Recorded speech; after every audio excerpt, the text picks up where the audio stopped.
मोदी कौन पहाड़ है? मोदी तो कोनो पहाड़ नहीं है। वैसा योग्य आदमी नहीं है। कौन बोलता है भाजपा?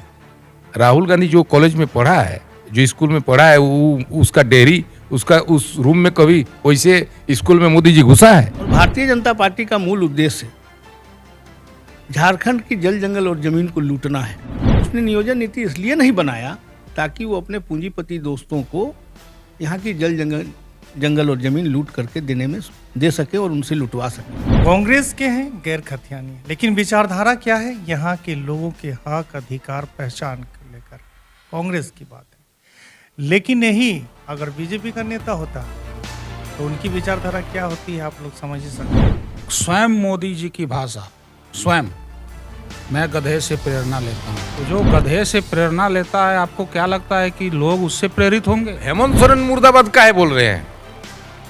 यहाँ पर तो नगर भवन बनाने का प्रस्ताव रघुवर सरकार ने भेजा था। भाजपा का विधायक यहाँ शिलान्यास किया था। इस तरह से भाजपा के लोग यहाँ के लोगों को समझने ही नहीं दे रहा है। ऐसा जादू चला के रखा है। वो पत्थर को भी बिक्री हो गया, गराबाद जमीन है, और उस प्लॉट में ही एक तालाब है जिसका नीलामी होता है, लेकिन उसका बिक्री भी हो रहा है। बोकारो धनबाद के पूर्व मंत्री, विधायक, सांसद रहे चंद्रशेखर दुबे उर्फ बाबा जी ये कह रहे हैं कि बोकारो जिला का जो जिला अध्यक्ष है कांग्रेस का, मैं उसको नहीं जानता। पूर्व मंत्री, विधायक, पूर्व सांसद, ये जो आपने उनको उपमा दी, ये कुछ नहीं। बाबा कांग्रेस के आम कार्यकर्ताओं, मजदूरों की आवाज का नाम। ये जो उन्होंने कहा पहचानते नहीं, ये उनके अपने विचार नहीं, ये कांग्रेस के लाखों कार्यकर्ताओं के विचार हैं पूरे जिले में। हवाई लोग अतिक्रमण छोड़ के करेंगे क्या? बिन पेंदी का लोटा, जिसका पेंदी नहीं है, वो लोग यही सब काम कर सकते। अगर आला कमान ने, कांग्रेस ने आप पे भरोसा किया तो उस लूट मार के स्वभाव को आप संगठन पर भी इम्प्लीमेंट करोगे, ये गलत। जनता जनार्दन है, कभी उग्र हो गई तो खुद तो डूबोगे ही, संगठन को भी लेगो। ये कोनो हमारा कांग्रेस पार्टी का नीति और सिद्धांत नहीं है कि अब ताला तोड़ो, घर तोड़ो। जो केवल चांदा करने का ही चक्कर में अध्यक्ष और पद लोग लेते हैं, वैसे लोगों द्वारा ऑफिस कैसे होगा आपको बताइए? ऐसे हवाई लोग को अध्यक्ष बना दिया, हवाई लोग को महामंत्री बना दिया, हवाई लोग को प्रदेश के कुछ पद दे दिया। ये जरा रंगदारी टाइप हो गया। कांग्रेस में रंगदारी टाइप नहीं होना चाहिए, मेरा जो विचार है। उस जमाने में उनके पास जो कुल संपत्ति थी 192 करोड़ रुपया। उस वक्त 192 करोड़ या 196 करोड़ रुपया उन्होंने इस देश को दान दे दिया। नेहरू जी। कांग्रेस त्याग बलिदान की पार्टी है, और अपने इस त्याग और बलिदान से अंग्रेज जैसे लुटेरा को इस देश से भगाने का काम किया कांग्रेस पार्टी ने। और हम कांग्रेस की सिपाही उसी नीति और सिद्धांत पर चलते हैं। आज भी लुटेरा बैठा है इस देश में, हम इसी त्याग बलिदान और संघर्ष के रास्ते से उसको हटाएंगे। इस देश का सबसे बड़ा करप्शन है मोदी। टीवी देखना बंद कीजिए आप लोग, ठीक है? और इस इंटरव्यू को पूरा देखिए और वीडियो को लाइक कमेंट के साथ साथ में चैनल को फॉलो करिए।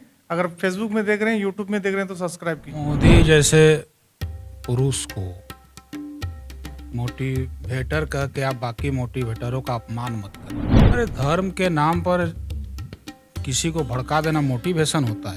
बीजेपी के कार्यकर्ता दिन रात आप देखोगे राम राम करते हैं। वो राम करते हैं, लेकिन उनका राम कौन है? आशा राम उनका राम है, राम रहीम उनका राम है। वो सबरी के जूठे बहर खाने वाले राम उनके राम नहीं है। आप देखते होंगे कि कई एक स्टेट्स में उनके मंत्री या विधायक गलत हरकत करते हैं बच्चियों के साथ, और उनके फेवर में भाजपा के कार्यकर्ता तिरंगा यात्रा तक निकाल देते हैं। हमारे नेता राहुल जी शहीद के बेटे हैं, शहीद के पोते हैं, और एक तरफ मोदी जी हैं जो गधे से हम तो भाजपा के कार्यकर्ताओं से कहना चाहते हैं कि भाई भविष्य में विपक्षी के रूप में भी आप रह सको, इसके लिए मोदी को अपने पार्टी से हटा दो। नहीं तो मोदी देश को तो खाएगा ही खाएगा, आपको भी खा लेगा। पता चलेगा कि भाजपा का भी सत्यानाश करके रख दिया मोदी। इन्हीं मोदी के आप मोदी करते हो, ललित मोदी, नीरव मोदी, ये सब कौन है? इसी मोदी के द्वारा पाले पोसे गए और देश का पैसा लेकर भाग गए विदेश। आज तक मोदी उनको वापस नहीं ला सके। शंकर भगवान ने भस्मासुर को वर दिया था कि तुम जिस माथा में हाथ रखेगा वही भस्म हो जाएगा। तो ये जनता ने मोदी जी को वर दे दिया है, समझे ना। और जिस माथा में हाथ रखे, देखिए कारखाना में हाथ रख दिया तो बेचा गया, बीसीसीएल बेचा गया। मतलब जहां जहां वो हाथ रखे वो सब बेचाएगा।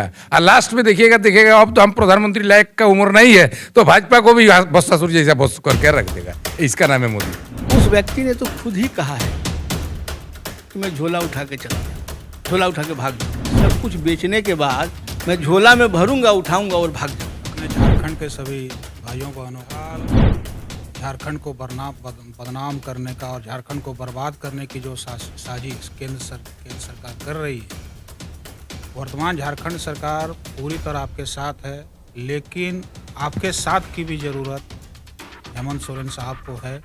आप उन पे भरोसा बनाए रखें और निश्चिंत रहें, आपको आपका अधिकार, आपकी पहचान हेमंत सोरेन साहब दिखाएंगे। मोदी का छल में पड़े नहीं। आपकी बात तो एकदम, छोली आदमी है। मैं AR बुकारवी ग्रामीण टीवी में आप सबका हम स्वागत करते हैं। आज हमारे चास प्रखंड विसूत्री अध्यक्ष महावीर सिंह चौधरी जी और हमारे मुखर वक्ता अजीत सिंह चौधरी जी के साथ आज हमारे ऑल इंडिया कांग्रेस कमेटी के सदस्य मनोज कुमार जी हैं।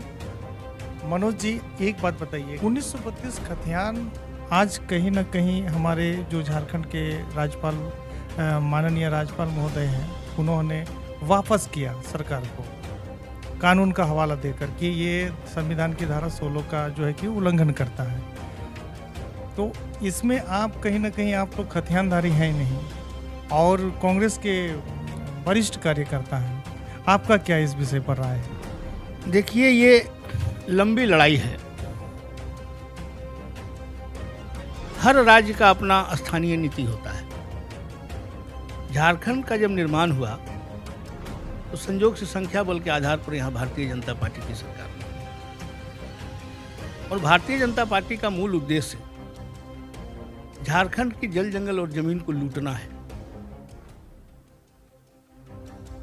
हमारी जब सरकार बनी, झारखंड मुक्ति मोर्चा, कांग्रेस, राष्ट्रीय जनता दल और समान विचारधारा के सहयोग से, तो हम लोगों ने सबसे पहले यहाँ एक स्थानीय नीति बनाने का काम किया जो 1932 का खतियान आधारित हो। इस पिछले 20 सालों में सबसे अधिक दिन भारतीय जनता पार्टी की सरकार रही यहाँ। उसने नियोजन नीति इसलिए नहीं बनाया ताकि वो अपने पूंजीपति दोस्तों को यहाँ की जंगल और जमीन लूट करके दे सके और उनसे लुटवा सके। आपको याद होना चाहिए, कांग्रेस पार्टी ने, हमारे देश के संविधान ने ये माना है कि पूरे देश की जल जंगल और जमीन पर भारत के मूलवासी जो आदिवासी हैं उनका हक और अधिकार होगा। CNT-SPT एक्ट के लिए कांग्रेस पार्टी ने लंबी लड़ाई लड़ी और उसको लागू कराया झारखंड में, जो अभी वर्तमान की भारतीय जनता पार्टी की सरकार उसको नष्ट करना चाह रही थी। उसी परिप्रेक्ष्य में हम जो चुनाव में वादा करके आए थे कांग्रेस और झारखंड मुक्ति मोर्चा झारखंड की जनता से कि हम जब सरकार में आएंगे तो झारखंड राज्य की अपनी स्थानीय नियोजन नीति होगी। और कोविड से निकलने के बाद 2 साल तक जब सरकार कुछ काम नहीं कर पाई, कोविड में उलझे हुए थे हम, तो सबसे पहला काम हम लोगों ने किया, हमारी सरकार ने किया कि हमने जो भी वायदे किए थे यहाँ की जनता से, पहली बार पिछले 20 सालों में भारतीय जनता पार्टी और उसकी सरकार ने झारखंड के दोहन का काम किया और पहली बार इस राज्य में विकास की बुनियाद और उसको गति देने का काम इस साझा सरकार ने शुरू किया। उसी परिप्रेक्ष्य में 1932 खतियान आधारित नियोजन नीति सारी त्रुटियों को दूर करके हम लोगों ने उसको लागू करने का काम किया था। इस पर बहुत मंथन हुआ, विचार हुआ, बड़े बड़े कानूनविदों से सलाह मशवरा के बाद फिर भी भारतीय जनता पार्टी और उसके लोगों के द्वारा स्थानीय नियोजन नीति को लागू नहीं होने देने का जो प्रयास किया जा रहा है, जिस प्रकार से हम लोगों ने CNT और SPT की लड़ाई लड़ी है, नियोजन नीति की भी लड़ाई कांग्रेस पार्टी, झारखंड मुक्ति मोर्चा और समान विचारधारा के लोग बहुत मजबूती से लड़ेंगे। और जिस तरीके से भारतीय जनता पार्टी को CNTSPT में हराया है, स्थानीय नियोजन 1932 आधारित स्थानीय नियोजन नीति के मामले में भी भारतीय जनता पार्टी को हम लोग धूल चटा के रहेंगे। तो आप लोग सुन रहे थे कांग्रेस के वरिष्ठ नेता। आप लोग दो पार्टी का नाम अक्सर सुने हैं, बीजेपी और कांग्रेस। कांग्रेस के हैं गैर खतियान, लेकिन विचारधारा क्या है? यहाँ के लोगों के हक अधिकार पहचान कांग्रेस। लेकिन नहीं, अगर बीजेपी का नेता होता है तो उनकी विचारधारा क्या होती है आप लोग समझ ही सकते हैं। बताइए अजीत बाबू, आज हमने देखा कांड्रा में, खास करके कॉलेज के सामने जमीन की लूट हो रही है। क्या कहिएगा इस मामला को लेकर? काफी बवाल मचा। देखिए, भाजपा जो पार्टी है, लालू जी बोल दिए थे, लालू जी बोले थे एक बार, भारत जलाओ पार्टी, समझे ना। सच सही बात है कि जितना झगड़ा लगाने का काम, जितना यहाँ आदिवासी और मूलवासी का क्षति कराने का काम, सारे काम का प्रस्ताव यही भारत सरकार को भेजा है, यही सरकार को भेजा है, यही सरकार का समीकरण। देखिए, जेएनयू का मैटर रघुवर सरकार भेजा दिल्ली, लेकिन हेमंत सोरेन मुर्दाबाद। यहाँ का आदमी समझदार नहीं है, समझता है कौन? बिल्कुल इस बात रघुवर सरकार भेजा, हेमंत सरकार मुर्दाबाद। आज वैसे ही हम घटना देखे, आपको कांड्रा मौजा जो देवानगंज कॉलेज के सामने जो आदमी, वो आदिवासियों का जो भीड़ था, उसमें भाजपा के कुछ लोग घुस के हेमंत सोरेन मुर्दाबाद कर रहा था। तो मैंने उसका प्रतिवाद किया कि भाई आप हेमंत सोरेन मुर्दाबाद काहे बोल रहे हैं? यहां पर तो नगर भवन बनाने का प्रस्ताव रघुवर सरकार ने भेजा था। भाजपा का विधायक यहां शिलान्यास किया था, भाजपा का कैडर लोग यहां नाश्ता खाना पीना किया था फॉरेस्ट का तरफ से, और आज हेमंत सोरेन मुर्दाबाद हो रहा है। बहुत दुखद बात है। इसलिए हम लोगों को समझाए, और लोग भाजपा मुर्दाबाद का नारा भी लोग लगाया जब समझ पाया। तो इस तरह से भाजपा के लोग यहाँ के लोगों को समझने ही नहीं दे रहा है, ऐसा जादू चला के रखा है। इसलिए हम लोग कांग्रेस और झारखंड मुक्ति मोर्चा को, केडार को एकदम सतर्क रहना है कि भाजपा क्या क्या कर रहा है, उसका कटाक्ष करना है, उसका विरोध करना है। इस परिप्रेक्ष्य में हम हमारे मुख्यमंत्री जी का, आपका टीवी चैनल का माध्यम से अनुरोध करना चाहेंगे कि जब जल जंगल का अधिकार आदिवासी का है, और आज फॉरेस्ट विभाग जो आदिवासी का जमीन में जबरदस्ती कब्जा कर रहा है फोर्स का बल पर, इस पर ध्यान देने की बात है। क्योंकि उन लोगों का खतियानी जमीन है, आज तक उन लोगों को रसीद काट रहा है। एक तो उन लोगों को जल जंगल जमीन खूब अधिकार है, और फॉरेस्ट दावा करता है। आज 50 साल से NH में जमीन है, हम लोग बराबर देखते हैं। हम लोग आज 55 साल का उम्र हो गया, चास हम लोग बराबर जाते आते हैं, चास हम लोग का सब है, घर है, दुआर है, सब है। कि कहीं उसका कभी एगो पेड़ फॉरेस्ट विभाग से आज तक नहीं लगाया। हम लोग ये भी देख रहे हैं कि जमीन का खेला फॉरेस्ट विभाग कर रहा है। एक्चुअली जो फॉरेस्ट का नक्शा में है जमीन, वो नक्शा को इन लोग इधर उधर करके जमीन माफिया को जमीन दे देता है, नक्शा को चिन्हित हटा देता है। तो मेरा कहना है, आदिवासी, गरीब आदिवासी का जमीन इस तरह का जो फॉरेस्ट विभाग लूटपाट कर रहा है, ये बहुत दुखद बात है। दूसरा नंबर बात है कि जब न्यायालय में ये केस चल रहा है,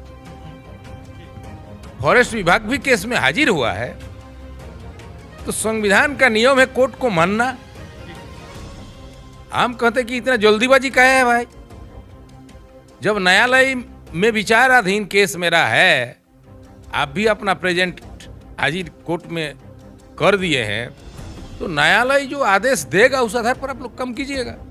न्यायालय का इंतजार होना चाहिए। बिल्कुल होना चाहिए। लेकिन न्यायालय में केस करने का बाद भी वो लोग जबरदस्ती कर रहा है, इसका मतलब न्यायालय को भी फॉरेस्ट विभाग नहीं मान रहा है।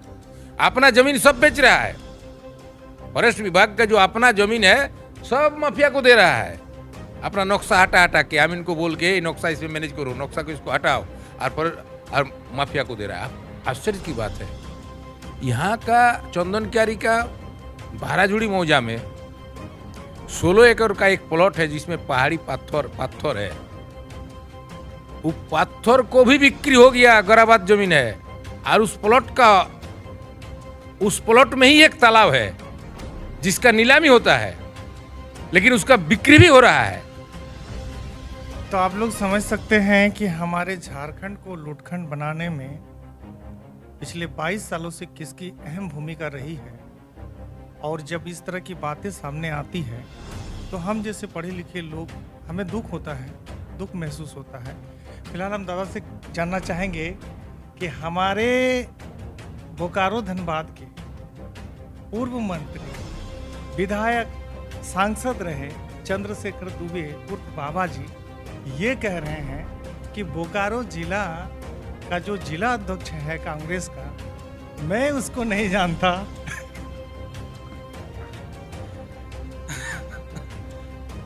सभी को जोहार। पूर्व मंत्री, विधायक, पूर्व सांसद, ये जो आपने उनको उपमा दिया, ये कुछ नहीं है।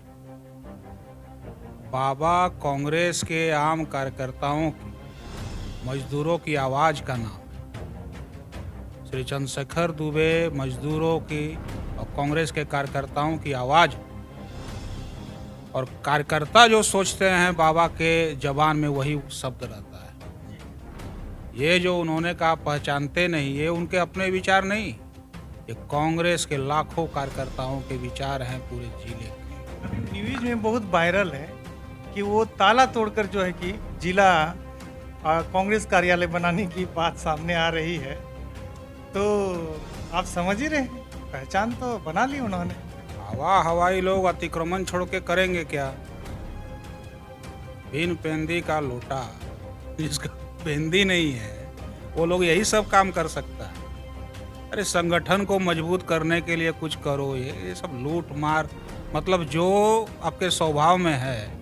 अगर आला कमान ने, कांग्रेस ने आप पे भरोसा किया तो उस लूट मार के स्वभाव को आप संगठन पर भी इम्प्लीमेंट करोगे, ये गलत है।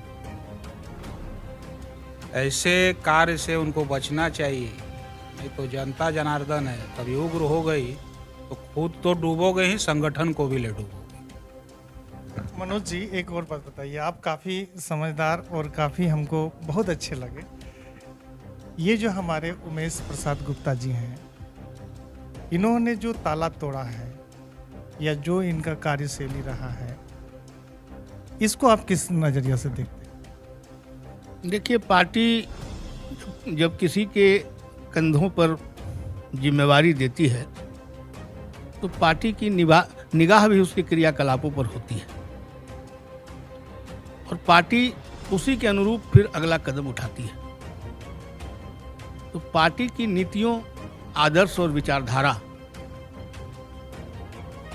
के अनुरूप यदि कार्य हो रहे हैं तो वैसे व्यक्ति को पार्टी सराहती भी है, और अनुरूप नहीं हो रहे हैं तो पार्टी उससे किनारा भी करती है। इंतजार कीजिए, समय बताएगा। इंतजार कीजिए, समय बताएगा। वैसे जैसा कि अभी हमारे बहुत जुझारू और लड़ाकू 20 सूत्री के जिले के सम्मानित सदस्य, पूर्व में ये 20 सूत्री के प्रखंड के अध्यक्ष भी रह चुके हैं, अजीत सिंह चौधरी जी, और बहुत जमीन से जुड़े हुए लोग हैं। इनको गांव का गरीब गुरबा और ग्रामीण ढूंढता है, पूंजीपति इनसे दूर भागता है।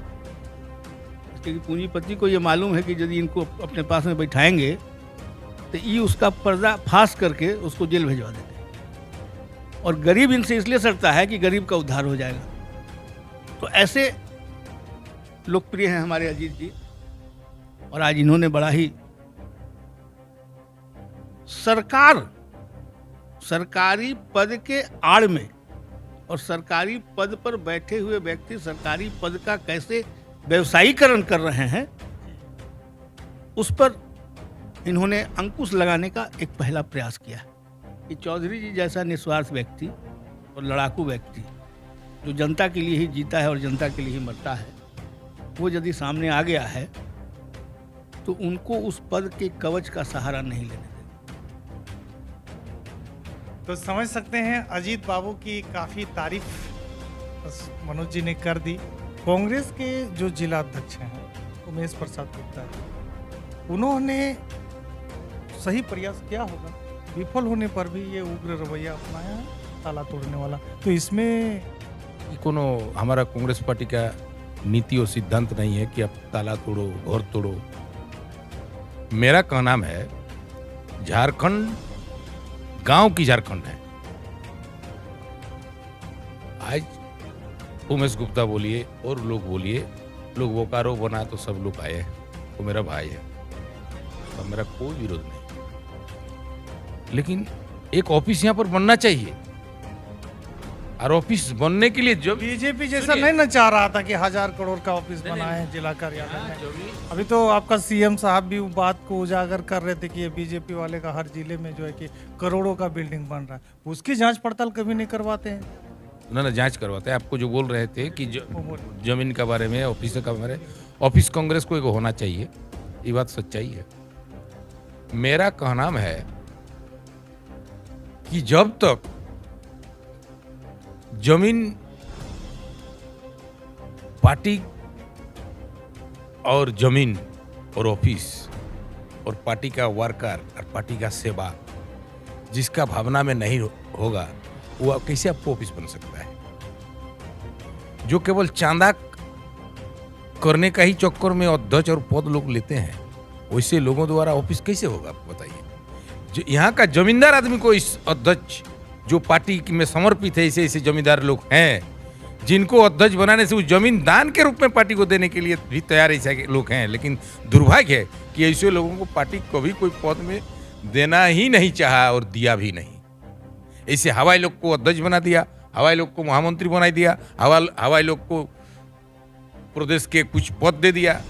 तो ऐसे करने से आपको पार्टी का छवि धूमिल होता है।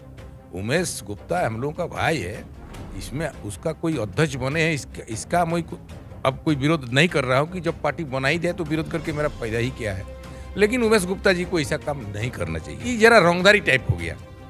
कांग्रेस में रंगदारी टाइप नहीं होना चाहिए, मेरा जो विचार है। कांग्रेस में रंगदारी टाइप नहीं होना चाहिए। बोलिए मनोज। देखिए, मैं आपको थोड़ा सा पीछे ले चलता हूँ। इस देश में अंग्रेजों का शासन था। मोतीलाल नेहरू इस देश के बहुत बड़े बैरिस्टर थे। जवाहरलाल नेहरू उनके पुत्र थे, विदेश में पढ़ते थे। कैम्ब्रिज विश्वविद्यालय के 26 दरवाजे हैं। प्रत्येक दरवाजे पर उनके लिए एक गाड़ी खड़ी रहती थी कि पता नहीं किस गेट से वो निकलेंगे। इतनी अकूत संपत्ति के मालिक थे। भारत आए, भारत के आज़ादी के आंदोलन में उन्होंने प्रवेश किया। उससे पहले जिस आदमी का कपड़ा पेरिस में धुलता था, वो खादी का कपड़ा पहन के, पहली बार जब उन्होंने खादी का कुर्ता पहना था ना, तो उनके बदन छिल गए थे, इतने नाजुक और सुकुमार थे। 3rd क्लास में ट्रेन में उन्होंने पूरे भारत का भ्रमण किया और भारत को पहले समझा, और समझने के बाद आज़ादी के आंदोलन में जब उन्होंने प्रवेश किया और जब आज़ादी की लड़ाई अपने चरम पर पहुंची, उस जमाने में उनके पास जो कुल संपत्ति थी 192 करोड़ रुपया। उस वक्त 192 करोड़ या 196 करोड़ रुपया उन्होंने इस देश को दान दे दिया। नेहरू जी ने। सुनो मेरे भाई लोग, राज्य में जेएमएम तो देश में बीजेपी बोलने वाले ध्यान से सुन लो। 196 करोड़ रुपए उन्होंने देश को दान दे दिया। और जब तक वो प्रधानमंत्री रहे, उनकी जितनी सैलरी होती थी वो गरीबों में बंटती थी। और आज तक नेहरू जी ने बहुत किताबें लिखी। जेल में रहे, 18 वर्षों तक वो जेल में रहे। वही नहीं रहे, उनकी पत्नी रही, उनकी बहन रही, उनके बहनोई रहे, उनका पूरा परिवार जेल में रहा। सोने के पलंग पर सोने वाला आदमी इस देश की आज़ादी के लिए पत्थर की कठोर दीवारों के बीच अपने जीवन का स्वर्णिम 18-20 साल बिताया इस देश के लिए, और अपना पूरा संपत्ति उसने उस देश को दान दे दिया। और उसी के पद चिन्हों पर चलते हुए 71 की लड़ाई में जब हमारी भारतीय सेना के पास में रुपये का अभाव, धन का अभाव हो गया था, तो श्रीमती औरत का जो सबसे प्रिय वस्तु होता है वो जेवर होता है। श्रीमती इंदिरा गांधी ने अपने सारे जेवर दान दे दिए इस देश को। तो कांग्रेस त्याग बलिदान की पार्टी है और अपने इस त्याग और बलिदान से अंग्रेज जैसे लुटेरा को इस देश से भगाने का काम किया कांग्रेस पार्टी ने। और हम कांग्रेस की सिपाही उसी नीति और सिद्धांत पर चलते हैं। आज भी लुटेरा बैठा है इस देश में, हम इसी त्याग बलिदान और संघर्ष के रास्ते से उसको हटाएंगे। आप हम लोगों का शास्त्र नहीं जानते हैं। सत्य युग में हम 17 हाथ का आदमी होता था, माने 1.5 फुट, एक हाथ में 1.5 फुट होता है। तेता में आपको 7 हाथ का हुआ, दापर में आपको 6 हाथ का हुआ, कोली में 3.5 हाथ का है। इस शास्त्र का बात है। अरे बाबा, जब 3.5 का आदमी है तो उधर पहाड़ जैसा आदमी कहां मिलेगा? मोदी कौन पहाड़ है? मोदी तो कोनो पहाड़ नहीं है। वैसा योग्य आदमी नहीं है। कौन बोलता है भाजपा? राहुल गांधी जो कॉलेज में पढ़ा है, जो स्कूल में पढ़ा है, उसका डेहरी, उसका उस रूम में कभी वैसे स्कूल में मोदी जी घुसा है? जो देश का प्रधानमंत्री मैट्रिक पास नहीं किया है, वो अगर योग्यता का बात करता है। जो सोच रहे हैं कि कांग्रेस में कोई बड़ा चेहरा नहीं है, तो मोदी जब तक रहेगा तब तक देश का मैंने बेड़ा क्या होता रहेगा, आप तो समझ ही रहे। देखिए, आपने कहा कि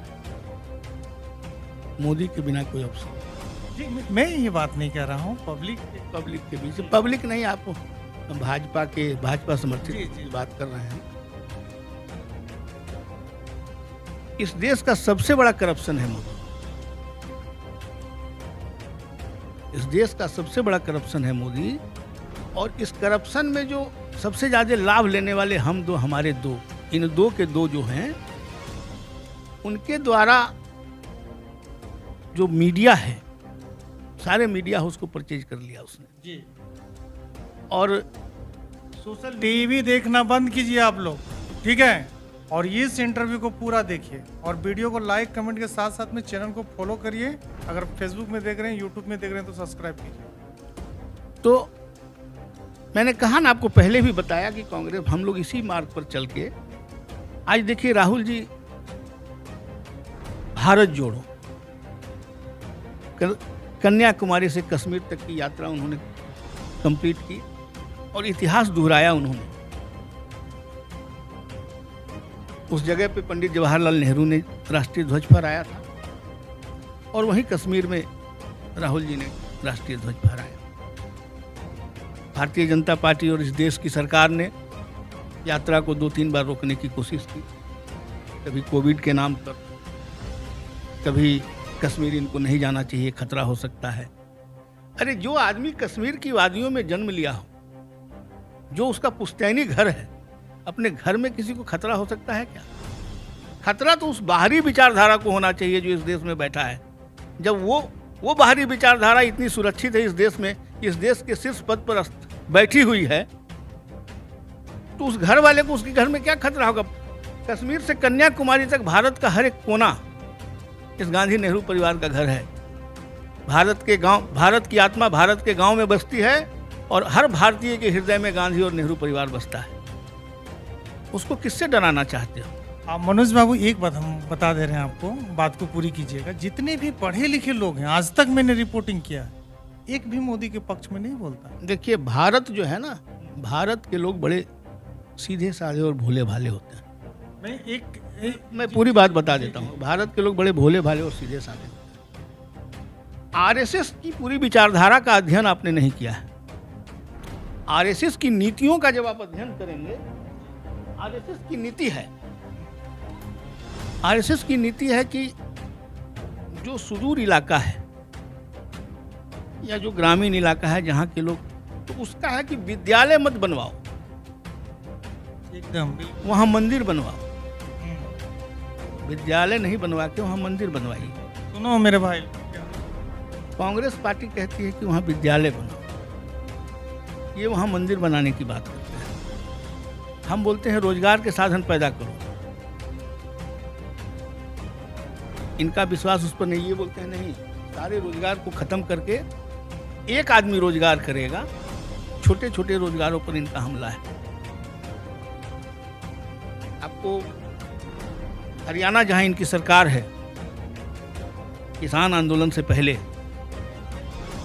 जितना भी एफसीआई का गोदाम है जो भारत सरकार, कांग्रेस पार्टी के नेतृत्व में भारत सरकार ने बनाया था, सबसे पहले हरियाणा के जितने एफसीआई के गोदाम थे वो अडानी को हस्तांतरित कर दिए गए। जब तक कि अडानी इस बिजनेस में प्रवेश नहीं किया था, उससे पहले ये गोदाम उसको दे दिया गया।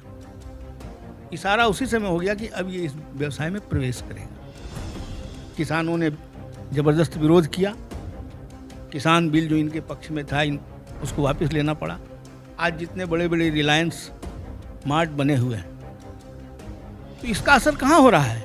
छोटा छोटा जो गांव का परचून का दुकान है, गली मोहल्ले के परचून का दुकान है, या हमारे शहरों में जो छोटी छोटी दुकानें हैं, वो बंदी के कगार की ओर जा रही हैं।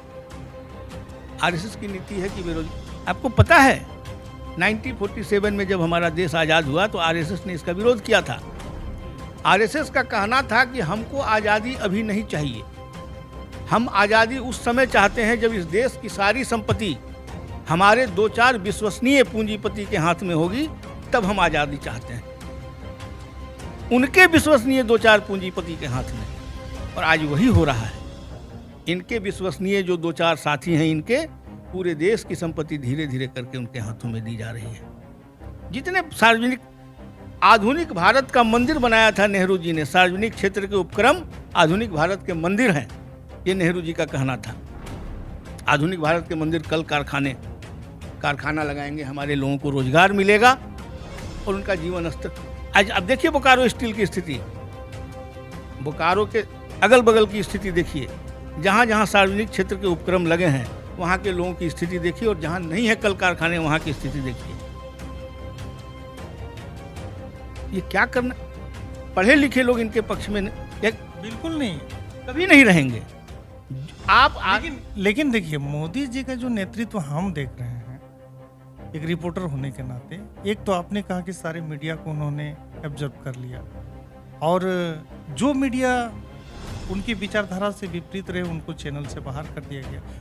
उन मीडियाओं में से, उन रिपोर्टर में से एक भी ऐसा रिपोर्टर नहीं है जो मोदी की एक भी लाइन की तारीफ कर। देखिए, यूनियन जैक अंग्रेजों की हुकूमत, लेकिन मनोज बाबू, हमने सुनिए, अंग्रेजों के राज ने सूर्यास्त नहीं देखा था।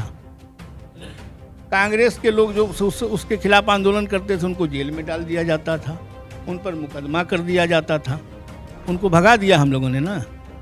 जिसका झंडा सूर्यास्त नहीं देखता था, पूरे देश में आज गिनाते हैं ना कि इतने राज्यों में इनकी सरकार है। सिर्फ 2 राज्य हैं जहाँ की जनता ने इनको चुना था, उत्तर प्रदेश और गुजरात। उसके अलावा सब जगह वहाँ की जनता ने इनको नकारा था। खरीद फरोख्त करके सरकार बना ली, खरीद फरोख्त करके इन्होंने सरकार बना ली। तो जब वैसे लोगों को हम लोगों ने भगा दिया, तो ये तो बहुत छोटा सा आदमी, ये बहुत दूर तक। अभी हाथ से हाथ जोड़ो कार्यक्रम शुरू हो रहा है हम लोगों का, हम हाथ से हाथ जोड़ने जा रहे हैं। देश में जो नफरत का माहौल, नफरत का वातावरण पैदा कर दिया इन्होंने, हम आज उसको ठीक करने जा रहे हैं। एक सौहार्द प्रेम का वातावरण पैदा कर। चलिए दादा, एक बात और बताइए, मोदी जी का नेतृत्व मुझे बड़ा अच्छा लगता है एक चीज़ पे, जो मैक्सिमम पीपुल है, ज़्यादातर लोग हैं, पढ़े लिखे नहीं हैं, उनको कैसे मोटिवेट करना है, कैसे धर्म के मामले में उसको, उनका सेंटिमेंट को चेंज करना है, उसको अपनी तरफ खींचना है। ये क्लासेस जो है कि मोदी जी अच्छी तरह लेते हैं और उनके कार्यकर्ता भी ले रहे हैं, लेकिन आप लोग जो है कि हमेशा अच्छी बातें करते हैं, तर्क संगत बातें करते हैं, जिसको समझने वाले बहुत कम लोग हैं। हम क्या कहना चाह रहे हैं समझ रहे हैं कि वो अधिक, जो संख्या ज़्यादा है उनको उसी तरह वो समझाते हैं। मोदी जैसे पुरुष को मोटिवेटर कह के आप बाकी मोटिवेटरों का अपमान मत करें। अरे धर्म के नाम पर किसी को भड़का देना मोटिवेशन होता है? हाँ? स्वयं मोदी जी की भाषा, स्वयं मैं गधे से प्रेरणा लेता हूं। तो जो गधे से प्रेरणा लेता है, आपको क्या लगता है कि लोग उससे प्रेरित होंगे? देश की जनता उससे प्रेरित होगी? कुछ अनुभक्त हो सकते हैं देश के लोगों को, आप ऐसा मत सोचो। एक्चुअल क्या है कि मैंने पहले भी कई एक दफ़ा कहा है आपको कि धर्म लोगों की एक निजी आस्था का विषय है। उस मैं ये बातें इसलिए कह रहा हूँ कि जो वीडियोस हम चलाते हैं उसमें जो कमेंट्स आते हैं, लेकिन जो थोड़ी पढ़े लिखे हैं कमेंट कमेंट्स हैं, वो अनुभक्तों के कमेंट्स हैं। एक्चुअल में देखिए, अभी बीजेपी के कार्यकर्ता दिन रात आप देखोगे राम राम करते हैं। हाँ? आम लोग नहीं समझ पा रहे हैं। वो राम करते हैं, लेकिन उनका राम कौन है? आशा राम उनका राम है, राम रहीम उनका राम है। वो सबरी के जूठे बहर खाने वाले राम उनके राम नहीं हैं। पहले आप समझो। मोदी जी ने कहा बेटी बचाओ बेटी पढ़ाओ, लोगों ने कहा बच्चियों के लिए सोच रहे हैं। अरे मोदी जी ने तो ये कहा था कि भाजपा के विधायकों, सांसदों, कार्यकर्ताओं से अपनी बेटी को बचाओ। आप देखते होंगे कि कई एक स्टेट्स में उनके मंत्री या विधायक गलत हरकत करते हैं बच्चियों के साथ, और उनके फेवर में भाजपा के कार्यकर्ता तिरंगा यात्रा तक निकाल देते हैं। अभी आपने थोड़ी देर पहले कहा था कि मोदी की तुलना किससे, तो मैं आपसे आग्रह करूंगा कि आज के बाद में ऐसे व्यक्ति का, मोदी का तुलना किसी और से करके उसका अपमान न करें। हमारे नेता राहुल जी शहीद के बेटे हैं, शहीद के पोते हैं, और एक तरफ मोदी जी हैं जो गधे से प्रेरणा लेते हैं। ये चीज़ तो मैं जान ही रहा हूँ कि राहुल इज द बेस्ट, लेकिन लोगों में जो सेंटिमेंट भरा गया है, लोगों का जो सेंटिमेंट है, कि कांग्रेस में बड़े नेता कौन, किसको पीएम बनाया? कांग्रेस में बड़े नेता कौन है, किनको पीएम बनाया जाए, मैटर ये नहीं करता है। मैटर ये करता है कि भाजपा में भी कुछ एक ऐसे लीडर हैं जिनका हम सम्मान करते हैं। अटल बिहारी वाजपेयी जो हमारे बीच आज नहीं रहे, हम सभी उनका सम्मान करते हैं। आज की सरकार में भी नितिन गडकरी साहब है जिनका हम सभी सम्मान करते हैं। अरे भाई, कांग्रेस का नेतृत्व तो कौन करेगा वो छोड़ दो। हम तो भाजपा के कार्यकर्ताओं से कहना चाहते हैं कि भाई भविष्य में विपक्षी के रूप में भी आप रह सको, इसके लिए मोदी को अपने पार्टी से हटा दो। ये तो मोदी देश को तो खाएगा ही खाएगा, आपको भी खा लेगा। पता चलेगा कि भाजपा का भी सत्यानाश करके रख दिया मोदी। इन्हीं मोदी के आप मोदी करते हो। ललित मोदी, नीरव मोदी, ये सब कौन है? इसी मोदी के द्वारा पाले पोसे गए और देश का पैसा लेकर भाग गए विदेश। आज तक मोदी उनको वापस नहीं ला सके। इसलिए मोदी नाम जपना छोड़ दे। ये किसी का नहीं है, ये किसी का नहीं है जिसने अपनी माता श्री को जब भी सम्मान दिया कैमरे के सामने। आप सोच सकते हो कि उससे घिरा हुआ व्यक्ति कौन होगा। सर कुछ बोलिएगा। देखिए, फोटो शूट उनकी सबसे बड़ी कमजोरी है। आपने एक क्लिप देखा होगा, टीवी पे भी देखा होगा। मोदी जी के सामने कोई आदमी आ गया था तो अमित शाह मंच से चिल्ला रहे थे, ए फलाने वाले हटो हटो, सामने से हटो।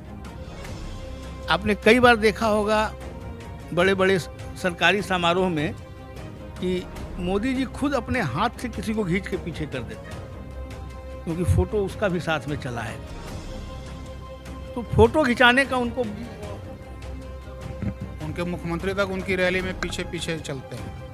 योगी आदित्यनाथ को उन्होंने पीछे पैदल चलवा दिया। अभी हाल फिलहाल आपके हिमाचल प्रदेश में चुनाव हुआ था, उनके मुख्यमंत्री गुजरात में जो चुनाव हुआ था, गुजरात के मुख्यमंत्री को अपने पीछे पीछे चलवा दिया। गाड़ी में वो स्वयं थे ताकि मुख्यमंत्री उनके साथ ना आ जाए। मैं तो कहूँगा कि हे ईश्वर। तो देखिए, ऐसा है ना कि मोदी जी का क्या मतलब, उनके कुछ हरकतें ऐसी हैं जिनको आप ठीक से देखेंगे ना तो आपको खुद उन पर हंसी आएगी। और आपने एक प्रश्न किया, बड़ा ही अच्छा प्रश्न किया कि हमारे यहाँ योग्य व्यक्ति कौन। आप भारत के किसी विश्वविद्यालय में चले जाइए और 10 प्रोफेसर को एक साथ बैठाइए जिन्होंने पीएचडी किया हुआ हो, अब आप उसमें से चयन कीजिए तो इसमें सर्वश्रेष्ठ कौन है। तो कांग्रेस पार्टी का जो साधारण कार्यकर्ता होता है ना, वो विपक्ष का नेता होता है। यदि दूसरी पार्टी भारतीय जनता पार्टी में चला जाएगा तो उसका वो नेता हो जाएगा। तो हमारा प्रखंड अध्यक्ष उनके प्रदेश अध्यक्ष और राष्ट्रीय अध्यक्ष की बराबरी करने का मादा रखता है। जी जी जी, ये हमारे यहाँ तो ये लोगों की भरमार है। एक दो हो तब ना, उनके यहाँ बड़ी मुश्किल से एक आध मिलते हैं। हवाई बात करने को। जी। और उनके यहाँ एक चीज़ और जान जाइए कि जो सोशल मीडिया में भाजपा के पक्ष में हमेशा बोलते रहते हैं, जिनको लोग अंधभक्त कहते हैं, अंधभक्त नहीं, उनकी मजबूरी है। बीजेपी ने 25,000 से ऊपर व्यक्तियों को सोशल मीडिया के लिए लाख रुपया तनख्वाह पर रखा हुआ है। उनको सैलरी मिलती है, उसकी रोजी रोटी उसी से चलती है। बहुत बड़ा आरोप लगा है। ये सच्चाई है। अच्छा एक बात बताइए, उनका जो पन्ना प्रमुख है उसको 300 रुपया महीना आता है कि नहीं आता है? किसी पार्टी में तो नहीं देता है कोई आदमी। उनके बाकी लोगों को जो पैसा आता है वो कहाँ से आता है, किसका पैसा जाता है, आखिर मिलता है तब। तो जिसको जिससे तो वो अपनी स्वामी भक्ति दिखा रहा है, तो हम तो कहेंगे कि नहीं, ये अच्छा व्यक्ति है कि स्वामी भक्ति दिखा रहा है, स्वामी भक्त होना चाहिए। तो इसको मैं अंधभक्त नहीं स्वामी भक्त कहूँगा, क्योंकि वेतन जिसका ले रहा है तो उसके विशेष चर्चा आप लोग ग्रामीण टीवी में देख रहे हैं। और मैं अब तक तमाम देखने वाले से कहूंगा कि इस वीडियो को जोरदार लाइक कमेंट शेयर करें और अपना राय जरूर रखें, क्योंकि इस तरह की बातें आपको हर चैनल में नहीं दिखाई पड़ेगी। क्योंकि आप जिस टीवी को देखते हैं वहाँ पर जो खबरें चलाई जाती है वो विशेष लोगों के द्वारा उसे मोटिवेट किया जाता है, तब जाके वो ऐसे बोलते हैं। लेकिन यहाँ पे जो बातें आप सुन रहे हैं ये दिल से निकली हुई बात है, जो वास्तविक है, जो आपसे टच करती है। आप इसको अनुभव भी कर रहे होंगे। शंकर भगवान ने भस्मासुर को वर दिया था कि तुम जिस माथा में हाथ रखेगा वही भस्म हो जाएगा। तो ये जनता ने मोदी जी को वर दे दिया है, समझे ना। और जिस माथा में हाथ रखे, देखिए कारखाना में हाथ रख दिया तो बेचा गया, BCCL बेचा गया, मतलब जहाँ जहाँ वो हाथ रखे वो सब बेचाएगा। और लास्ट में देखिएगा अब तो हम प्रधानमंत्री लायक का उम्र नहीं है, तो भाजपा को भी भस्मासुर जैसा भस्म करके रख देगा। इसका नाम है मोदी। तो देखिए, उस व्यक्ति ने तो खुद ही कहा है कि मैं झोला उठा के चला जाऊंगा, झोला उठा के भाग जाऊंगा। तो जो आदमी खुद से बता चुका है लोगों को सब कुछ बेचने के बाद मैं झोला में भरूंगा, उठाऊंगा और भाग जाऊंगा, उसके बाद भी यदि लोग नहीं समझ रहे हैं, लेकिन खैर ठीक है, लोग समझे ना समझे, इस देश के लिए लहू बहा के इस देश को संवारा है हम कांग्रेस के लोगों ने, और फिर संवारेंगे और सजाएंगे। चाहे कोई लूट के झोला कुछ रहेगा बचेगा तब तो सजाएंगे। था क्या इस देश में, एक सुई तक नहीं बनता था, सुई से लेकर जहाज तक बनाना शुरू किया हमने, फिर शुरुआत करेंगे। कांग्रेस के लोग इसी बात के लिए हैं।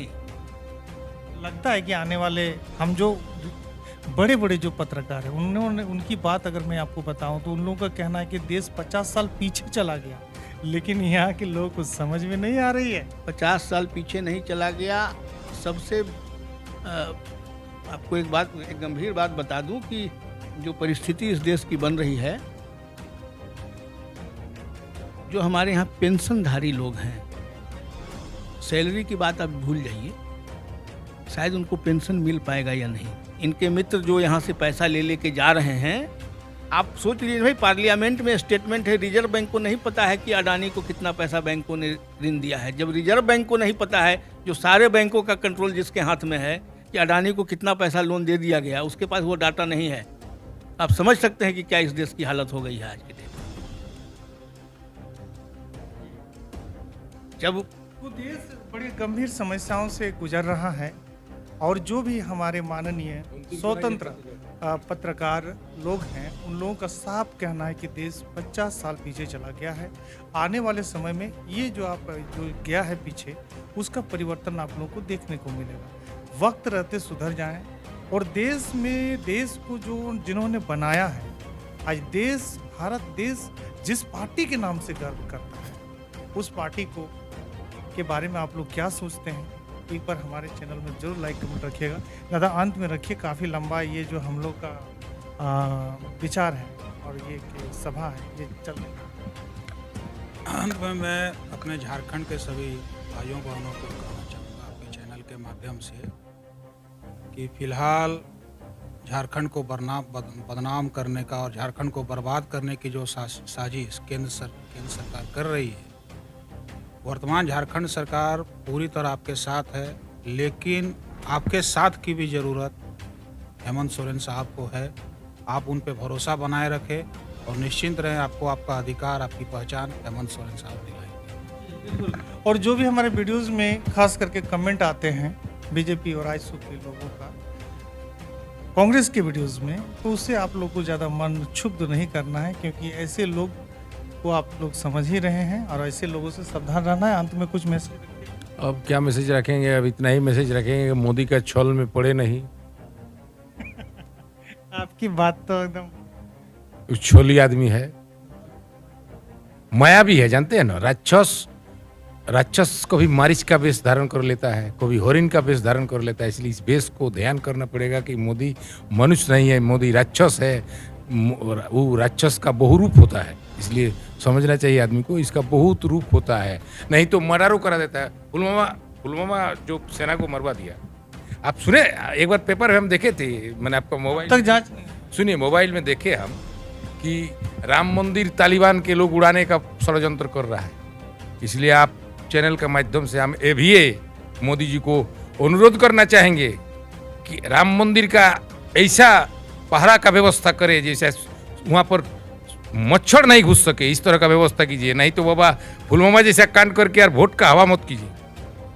आप लोग अजीत जी ने बहुत बड़ी बात कही है कि राम मंदिर को भी उड़ाने की साजिश जो बता रहे थे, और अजीत जी का कहना है कि वहाँ इस तरह का पहरा कर दिया जाए, क्योंकि मोदी जी ने, अजीत जी के हिसाब से, मोदी जी ने जब 2019 का चुनाव हुआ तो पुलवामा कांड जो अब तक उनकी जांच नहीं हो पाई, आने वाले 2024 में कहीं ये खेला ना कर दे कि मंदिर को उड़ा के ये कह दे कि अब हो जाओ भाई एक तरफ और एक तरफ। अब कौन किया ये तो मैं ज़्यादा नहीं करूँगा इस चैनल में। तो कुल मिलाकर ये जो हम लोगों का विचार मंच बैठा हुआ था यहाँ, जी अंत में दादा देखिए, लोग इस बातों की गहराई तक नहीं जाते, भावना में बह जाते। जैसा कि महावीर जी बता रहे थे कि नारी उत्पीड़न में सबसे ज़्यादा संलिप्तता भाजपा के लोगों की रही है। नारी उत्पीड़न और शोषण का सबसे बड़ा उदाहरण है, हमारे यहाँ कहा जाता है, ईश्वर का नाम लेते हैं तो सीताराम बोलते हैं, राधा कृष्ण बोलते हैं, है ना। ये जय श्री राम बोलते हैं, सीता को हटा दिया, फिर भी लोगों को समझ में नहीं आया ये बात। भावना में लोग बह जाते हैं। राम इनको याद रहता है, सीता को भूल जाते हैं। अब आप सोच लीजिए कि ये ईश्वर के प्रति भी आस्था इनकी यदि है तो नारी को माइनस कर दिया, और इस देश की आधी आबादी नारियों की। तो अब आपके माध्यम से एक छोटा सा संदेश है इस देश की। ये आपका संदेश चला। तो कुल मिलाकर ये विचार मंच आप लोगों को कैसा लगा? अच्छा लगा तो मैं एक बार पुनः आप लोगों से रिक्वेस्ट करूंगा, निवेदन करूंगा, हाथ जोड़ के विनती करूंगा कि अपना राय जरूर रखें, और बीजेपी और जो बीजेपी समर्थित पार्टी के लोग हैं अपना कमेंट सोच समझ कर रखें, क्योंकि हमको पता है कि आप लोगों को जोरदार एक बर्नआउट का ज़रूरत है। तो मुझे माफ़ कीजिएगा, फिलहाल लेता हूँ मैं आप लोगों से विदा। जय झारखंड।